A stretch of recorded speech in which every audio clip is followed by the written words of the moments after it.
Trae Young continues to be New York's biggest op.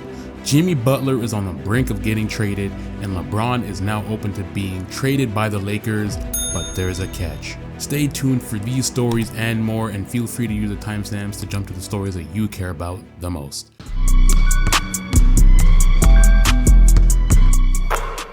You gotta start asking, does Trae Young own the New York Knicks?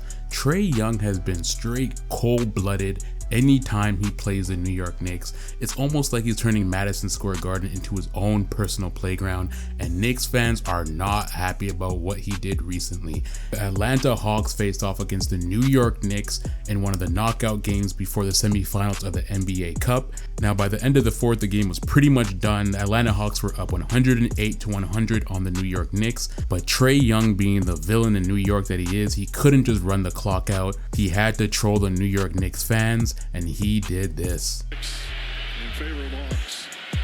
And Young playing the showman and the villain here at Madison Square Garden. Now, this is how much joy Trae Young gets from trolling Knicks fans. This man literally put a knee on your logo and pretended to roll dice like he was already at the crap table in Vegas. That is crazy disrespect to all New York fans. And New York fans have been heckling Trae Young ever since their first encounter in the 2021 playoffs, and it may just be time for New York fans just to leave Trae Young alone, because every time he comes to New York, Trae Young embraces that villain role and he cooks New York and brings out a new celebration every single time he does it. Like, at this point, the New York Knicks are Trae Young's sons right now. They might as well just call him daddy at this point.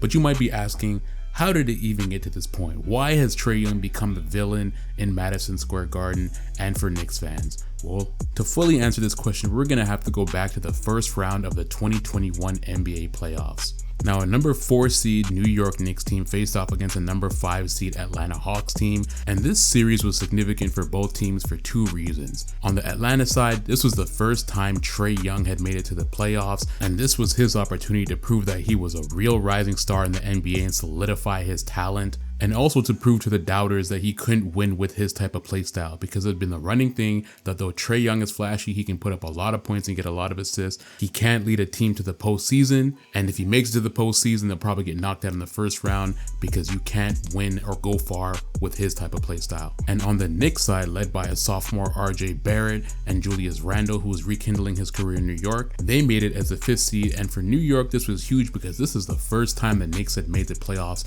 in 8 years since Carmelo Anthony and that regime had left. So it was time for the Knicks to be able to prove that they could make a deep run in the playoffs and at least win one series. Now, game 1 of this series was pure entertainment and both teams are going at each other, and this one came down to the absolute wire. With 10 seconds left, tied at 105, Trae Young had the ball in his possession, and he did this to get the win for the Atlanta Hawks in game 1. Play this.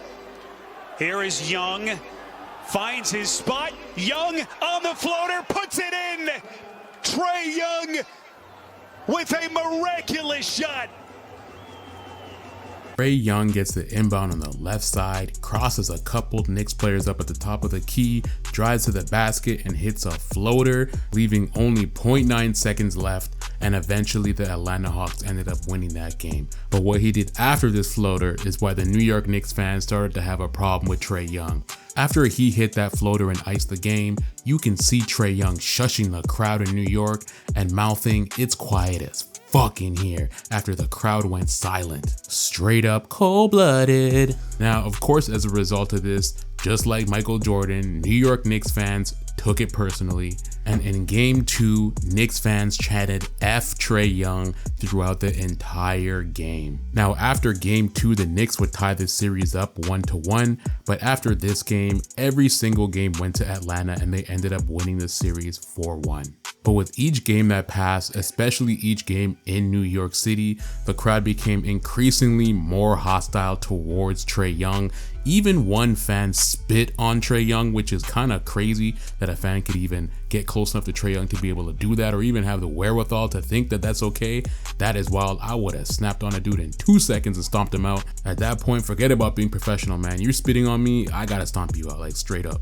but you gotta give Trae Young his props because he didn't cower in any of these moments, and in game 5 to seal the series and to send the Knicks packing, he gave them a bow to the crowd, mocking them, saying, "I know where I'm at." Now this is the ultimate payback and the ultimate troll, not only to pack the team up, but to give them a bow and tell them get out of here. This cemented Trae Young's status as the ultimate villain in New York, and he took this role and he embraced it and ran with it. It's to the point now where Trae Young makes it a point to go off every single time he's in New York, to troll New York fans every single time he's there, and him knocking out the Knicks in the NBA Cup and rolling dice on their logo is just more fuel for the fire. This guy absolutely relishes in being the villain, and he relishes even more in crushing the hopes and dreams of every New York Knicks player and every New York Knicks fan. So love him or hate him, you can't deny that at this point, Trae Young lives rent-free in every single New York Knicks fan's head at this point, and he's just doing what a villain should do: antagonize, be polarizing, and hand y'all L's while he's doing it. I personally love this storyline, and I get my popcorn ready every single time Trae Young's about to play in New York because I know it's going to be great basketball and it's going to be peak entertainment. Now, after knocking out the New York Knicks, the Atlanta Hawks have moved on to the semifinals of the NBA Cup, so they will go to Las Vegas and they will face off against the Milwaukee Bucks in the East semifinal. In the West, the final two teams are the Oklahoma City Thunder and the Houston Rockets, so they'll face off to see who goes to the final. And if there's one change that I would like to see in the NBA Cup moving forward, I think they should change the Western Conference versus Eastern Conference structure. I know it starts off in groups, but I think after they get outside of the groups, it shouldn't be based on the Western or Eastern Conference. I think it should just be randomized based off wins and losses and point differentials. That way you can get an interesting mix of teams in the West playing teams in the East that wouldn't normally face against each other, and get some interesting matchups in the semifinals and in the knockout rounds as a result of that. Because as it stands now, when you get to the knockout stages, it essentially just becomes a one-game knockout version of the NBA playoffs, sectioned by East and West. But that's not as interesting if we just mixed and matched and just allowed different teams from different regions to play each other randomly. I think it would be a lot more interesting if they did that. Anyways, comment below your thoughts on this whole Trae Young versus New York situation. Do you think it's funny, or do you think Trae Young is an asshole? Also, just a quick update: as I'm recording, the Milwaukee Bucks have just beat the Atlanta Hawks 110 to 102. So the Milwaukee Bucks will be in the NBA Cup Championship, and we'll wait to see who wins out against the Thunder versus the Rockets to see who will meet them in the finals. Now, next up, we gotta talk about this looming Jimmy Butler trade. It looks like Jimmy Buckets might be on his way out of Miami. There has been a constant rumor mill about the potential trade packages and teams that Jimmy Butler would be sent to. And of course, in Jimmy Butler fashion, he has to troll by changing his hair color to each team that he's linked with each new rumor that comes out. But of the teams that he's been linked to in a potential trade so far, it seems like the Golden State Warriors and the Phoenix Suns are the most likely teams to be able to acquire Jimmy Butler in a trade scenario as of now. After this season, Jimmy Butler still has 1 year left on his contract where he would get $52 million in the last year of the contract where he has a player option. Now, the Miami Heat has never been a team that has been extremely successful in the regular season as of late. Since Jimmy Butler has been the focal all-star on the team, they've been more of a team that has a streak in the playoff and goes for deep playoff runs. For example, when they made the NBA Finals during the NBA bubble season, they were the 5th seed, and when they went on the Cinderella stretch in 2023 to face off against the Denver Nuggets and eventually lose in the NBA Finals, they were actually the 8th seed that season. But since that time, things have changed dramatically. Jimmy Butler is now getting older. At the end of this season, Jimmy Butler will be 36 years old, and with him being slated to make $52 million in the last year of his contract, there's no doubt that the Miami Heat definitely want to free up some cap space in order to be able to sign other players, and you also don't want to let a player like Jimmy Butler walk for free. You want to be able to trade him and at least get something for him to be able to rebuild your team. And we all know Pat Riley is relentless with the pursuit of the Miami Heat. He is not going to stop to be able to get a trade, but we also know that Pat Riley is kind of a hard ass. Pat Riley's career has been nothing short of illustrious, and even at 79 years old, this guy is still pursuing talent, trying to make trades, trying to keep the Miami Heat competitive.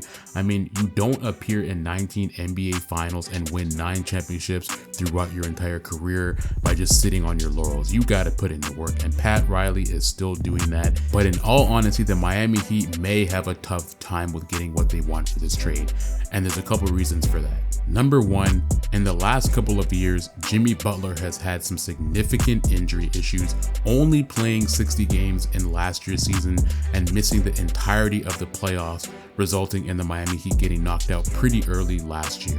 Number two, he is getting older. Jimmy Butler is approaching 35, 36 years old, and you're gonna have a tougher time bargaining for a player who wants to be on a competitive win now championship type team while he's approaching what's considered a veteran age inside of the NBA. And then to top all of that off, Jimmy Butler is looking for another max contract extension. So whether you trade Jimmy Butler with his current salary or you do a trade and sign and potentially send him somewhere else, you're only gonna have a few teams that are even able to trade for Jimmy Butler without giving rid of all their great pieces without getting into the luxury tax. And for those who don't know, the NBA luxury tax is essentially just an extra penalty that teams get when they exceed the league's allotted salary cap for that year. Now, the sign and trade is definitely less likely. Pat Riley already said in the offseason last year that they were not going to extend Jimmy Butler and wanted to see him on the court more. And another report just came out today with other NBA rival executives saying that they believe that Miami will not move Jimmy Butler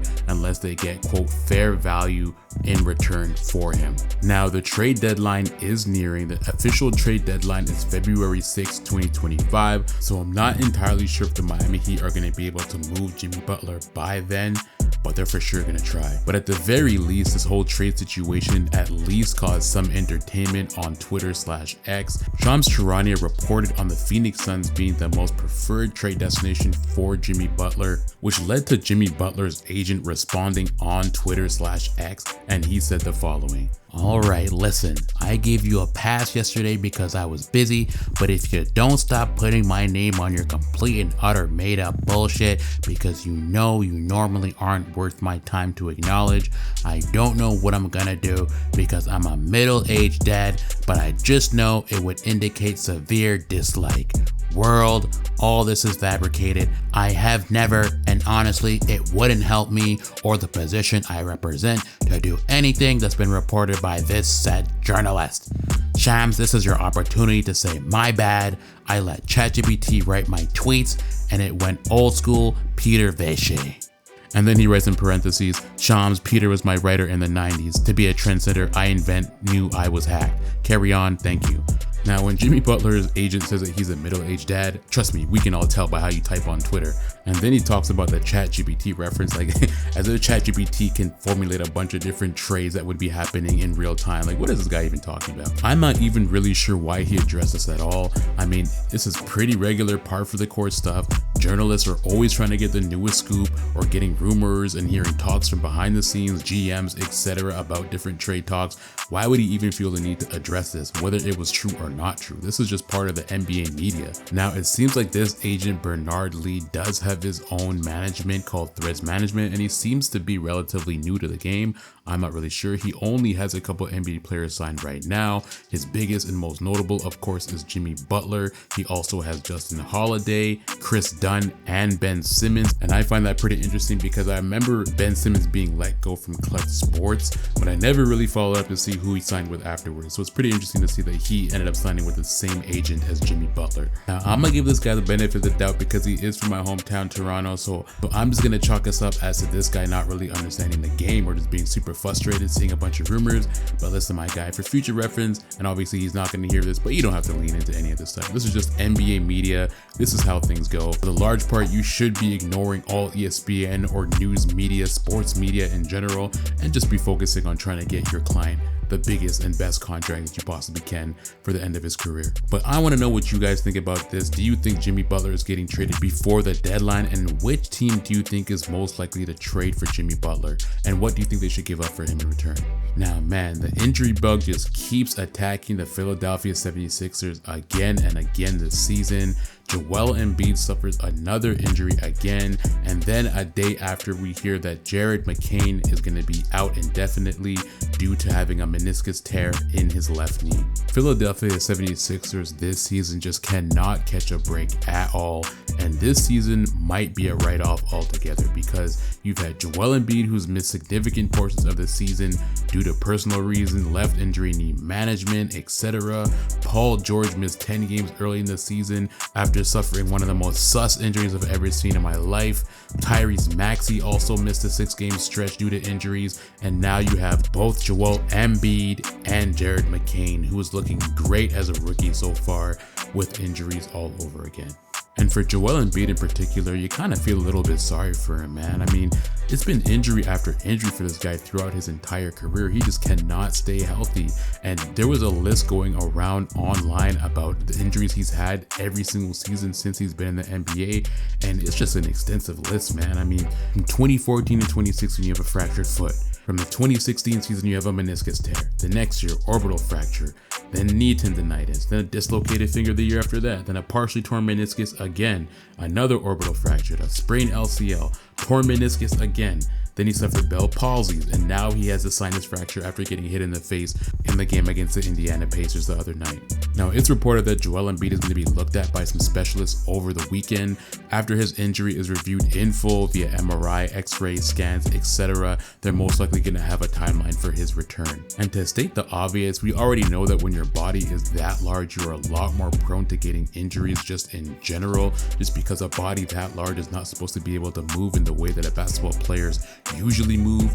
But I think it's pretty clear that overall Embiid's body just cannot handle the wear and tear that comes from a physically demanding sport such as basketball throughout an 82-game season, man. I mean, his body just cannot handle it at all. I mean, if I put up that list and show you all the injuries he's had, it looks like this guy is playing a completely different sport. It looks like he's damn near playing in the NFL or something with all these injuries he's suffering. It's kind of crazy. And it's also kind of sad too, because Joel Embiid definitely is a superstar, but it looks like these injuries are gonna, one, shorten his career, and two, mean that he's never ever gonna be able to make it to the heights that he would envision for himself as an NBA player.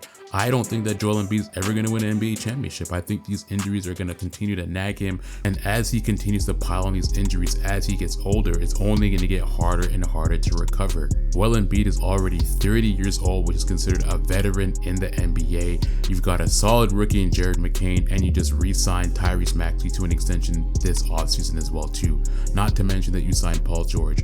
The time to win that championship window is now. You got 3 to 4 years max to be able to get a championship win for Joel Embiid, or that window is closed forever. And man, real talk, we gotta know who put a hex or a curse on the Philadelphia 76ers, because they have just been absolutely going through it this year. I mean, how is it even possible to have this many injuries so close in the season? Like, matter of fact, the NBA as a whole has had an injury bug this season. There's been an unusually high amount of NBA players who've been injured at some point this season, and this is something that the NBA is seriously going to have to address, because you cannot have your star players being out for extended periods during the season. The NBA is a star-driven league, and for you to have your biggest stars out of the game is a big no-no, and it's one of the reasons for such a large decline in viewership recently, amongst other things. Now, I'm not sure what's going on and what's causing all these injuries myself. I don't know if it's a compressed schedule, is it how these players are training, or is it load management?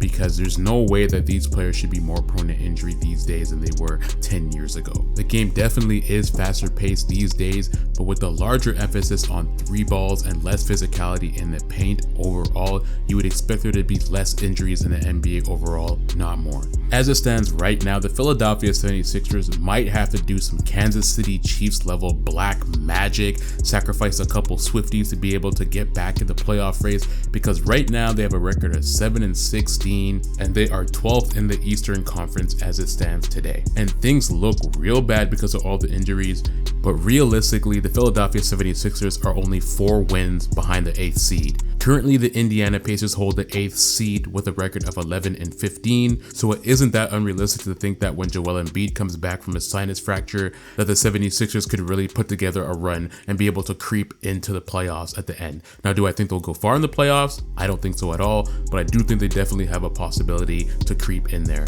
But let me know what you guys think. Comment below. Do you think this Philadelphia 76ers team is cursed? Do you think it's over for Joel Embiid, or do you think there's still an opportunity in there with Paul George, with Tyrese Maxey, with Jared McCain for them to be able to creep into the playoffs and potentially turn this thing around? Sound off in the comments below. It looks like the next frontier for the NBA is going to be Europe. A couple days ago, a report came out saying that the NBA is in serious conversation with FIBA to establish a league in Europe to rival the EuroLeague. Now, if you didn't know, FIBA is essentially the governing body for basketball worldwide, kind of like the FIFA version of basketball. And just like the FIFA World Cup, it is held every single 4 years with qualifying in the years prior to see which teams will qualify and be able to make it to the finals to be able to crown themselves the champions of the world. The most recent tournament was held in 2020, and a German team led by Dennis Schroeder actually beat a Serbian team with Nikola Jokic and ended up winning the championship, with the Canadians coming in third and America coming in fourth, failing to get an actual medal in this tournament. This tournament was a catalyst for why America went so hard with the most recent Olympics, essentially getting all the All-Stars, the Avengers together to be able to get a gold medal in the USA, because America has largely been the dominant force in basketball, but they could see that their reign and their dominance has been slipping year by year, decade by decade, and that FIBA tournament where the Germans were crowned #1 in the world was just another example of that. So it's interesting to see that NBA is now taking their talents to Europe. And let me explain what the EuroLeague is and how it functions so that I can give you an example of what the NBA is looking to compete with in Europe. The EuroLeague in a nutshell is a competition that takes the best teams from all around the different European domestic leagues and combines elements of a league format and a knockout format. So let me explain. There's 18 of the best teams from around all the different European countries are asked to participate and join. Each team plays 34 games in total, 17 at home and 17 away, so it's an even split. Then at the end of the season, the top 8 teams get to advance to a playoff. The playoff is a best of 5 series between the top 8 seeds. You have the first seed against the 8th seed, the second seed against the 7th seed, and so on. And just like in the NBA, the higher seeded team has a home team advantage in the series. And then in the final 4, you have a single elimination tournament, and this is always held at a neutral site, kind of like the NBA Cup where they always hold it in Las Vegas, with obviously the winners advancing to the final. But the key difference here is that there is a 3rd place game for the 2 other teams that failed to make the finals and lost in the semifinal. So the EuroLeague has a little bit of everything. It has league play, it has tournament play, it has knockout rounds. So it's kind of like a regular NBA season mixed with the NBA Cup, also mixed with March Madness for NCAA basketball, all in one. And because of the nature of there only being 34 games, it makes every single game that much more important, almost like the NFL where every game matters, because losing one game, losing a stretch of 2 or 3 could mean that you might get knocked out of the competition and might not be able to make it to the final 8 teams. Add to that the game lengths are also shorter than the NBA as well too. Instead of 48 minutes for the games, it's only 40 minutes for each game. So overall, this facilitates a more intense game and a more team style play in Europe, which makes the atmosphere a lot more intense. And I have personally never been to a EuroLeague game, but I've seen clips online, and let me tell you something. European fans are just on a whole other level. There's a reason why Nikola Jokic kind of laughed off NBA intensity and fans during the playoffs, because he played in Serbia, my guy. And if you know anything about Serbian fans, I'll include a video here. They are absolutely nuts when it comes to soccer, when it comes to basketball as well. Like, look at how they're dancing up and down in the stadium. It is absolute lunacy.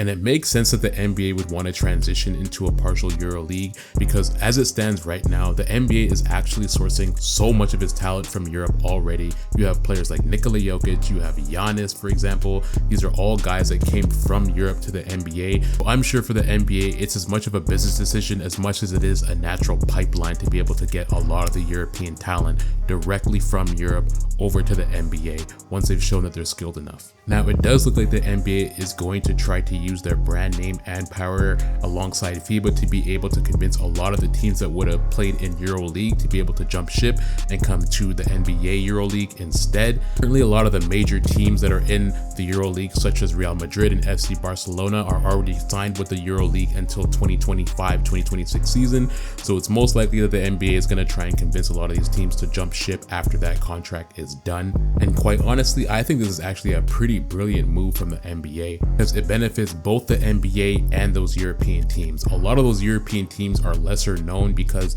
let's face it, most people just watch the NBA. But if the NBA is able to shine a light on a lot of these European teams, it also means more money and more recognition for them.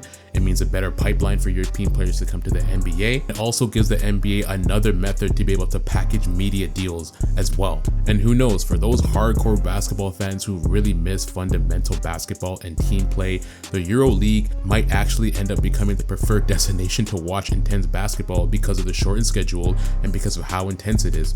A lot of basketball fans may end up preferring EuroLeague basketball. Obviously, the NBA at the end of the day is going to have more star power and more popularity, but for those really intense fundamental fans, they may actually prefer the EuroLeague basketball game if the NBA is able to do this. And this also addresses another problem because, let me ask you, if I were to ask you who is the #1 overall pick this year in the NBA draft, who would you say it is? Hold up, I'll wait. Exactly. The average person doesn't even know who the pick is. By the way, the answer to that question is Zachariah Reshape, who was drafted to the Atlanta Hawks, #1 overall. In my opinion, this is a complete brilliant move the NBA is able to pull it off because on one hand, it gives familiarity with a lot of these players who will eventually be making it to the NBA and become superstars, similar to Victor Wembanyama or Giannis or Luka Doncic. You're able to see them before they blossom into superstars. And this creates a lot of familiarity, a lot of hype prior to them even coming to the NBA, kind of similar to how we already knew who Carmelo Anthony was or who LeBron was even before they stepped foot in the NBA. We'll say on the other hand, all this does is just further confirm that the NBA is no longer going to be US dominant moving forward in the future.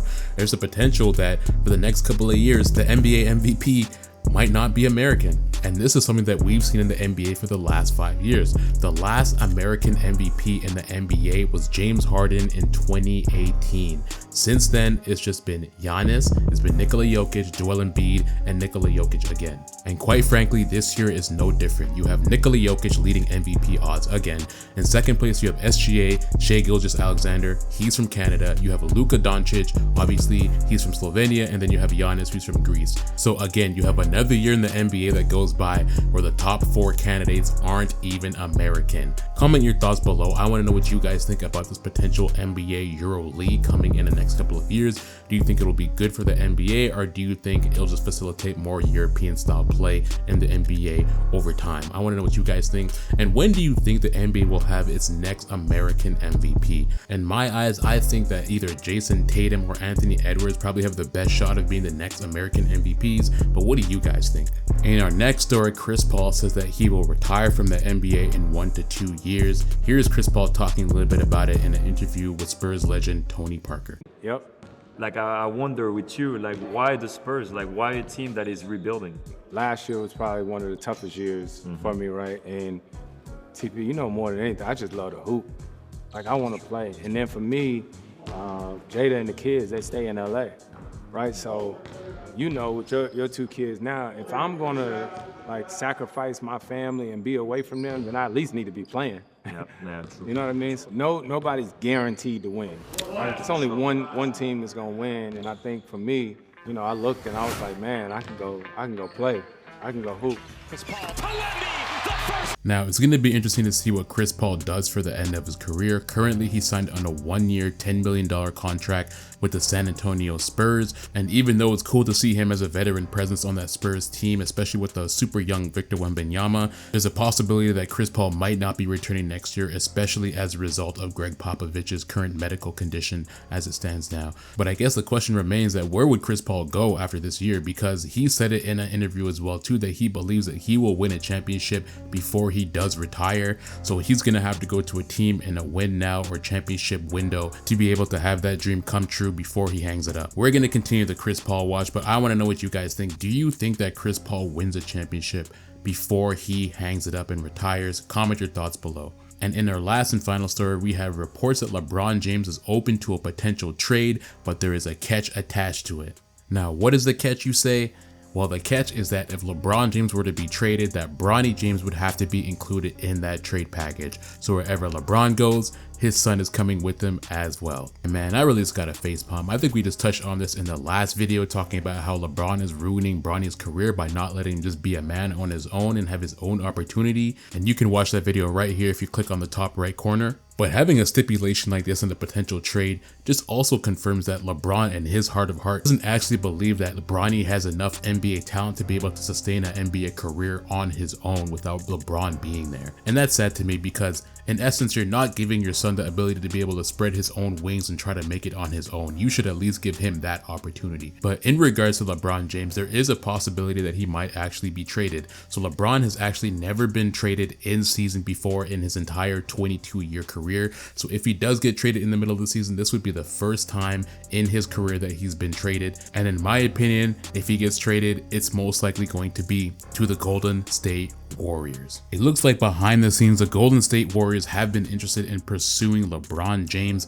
And it looks like LeBron James is completely open to the idea of joining Steph Curry on the Golden State Warriors as well, especially after LeBron and Steph Curry were the main catalyst that brought the Team USA that gold medal in the Olympics. It seems like since that point, since LeBron and Steph played together and realized that they had great chemistry, they've been open to the idea of playing together professionally as well. And it looks like the Golden State Warriors want to make one last push in the Steph Curry era to win another championship, and it looks like they're doing any and everything that they can. Just yesterday, the Golden State Warriors traded to Anthony Melton and Reese Beckman for Dennis Schroeder, and reports that have been circulating around the internet keep saying that the Golden State Warriors are not stopping there. They're looking for one more All-Star so that they can make one final push for a title. From a basketball standpoint, I guess it would make sense for LeBron to go to the Golden State Warriors just because they're such a dynamic team, and with him turning 40 years old, at least he wouldn't have to worry about carrying an entire team on his back moving into the future. He could rely on Steph, and he could rely on Draymond Green to be able to do the heavy lifting and the dirty work during the season up until they make it to the playoffs, where they could really turn things on and get creative basketball wise. And I know the thought of LeBron James coming to the Golden State Warriors absolutely made Draymond Green excited in his pants. I know he loves LeBron so much. He can't wait until LeBron comes there. This guy is going to be riding LeBron's nuts all the way to a championship, no doubt about it. Sound off with your thoughts below. Do you think LeBron James ends his career as a Laker, or do you think there's another team that LeBron James could potentially get traded to before he ends his career? And what do you think about a package deal, him and Bronny? Do you think Bronny should have his own autonomy at this point, or do you think LeBron James is really stifling any potential growth that Bronny could have in his NBA career? Anyways, that's all we have on the docket for this week. This is Keep It Basketball. If you watch all the way through, I really appreciate it. Don't forget to like, subscribe, share, comment, and we'll be back next week with a brand new slate of topics to cover. Anyways, I'm out.